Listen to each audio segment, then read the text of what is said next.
How to find and access TikTok shop. Let's get started. First, launch your preferred browser and navigate to this one website, business.tiktokshop.com.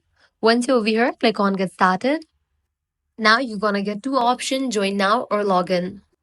You can become seller, creator, partner, or blog. TikTok shop is gradually rolling out to various regions, but right now it is only available in these regions.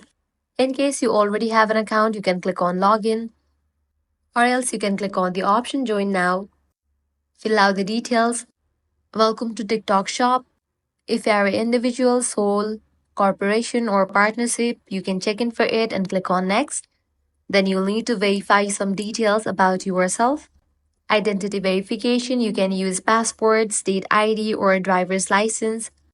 Upload the front side as well as back side of your document and submit it. Once you have verified your documents, you'll be able to join TikTok shop. And once you do that, you can close this and you can launch a TikTok. As now you have created your TikTok shop seller account or the creator account, and your TikTok account is connected. Over here in the home page, you will be able to find the option of shop. If you're in a country where TikTok shop is not officially available, the feature might not appear in your app. Keep an eye on official announcements regarding its availability in your region. So that's all for this video. This way you can easily find and access TikTok shop. If this guide helped you out, don't forget to like, share and subscribe.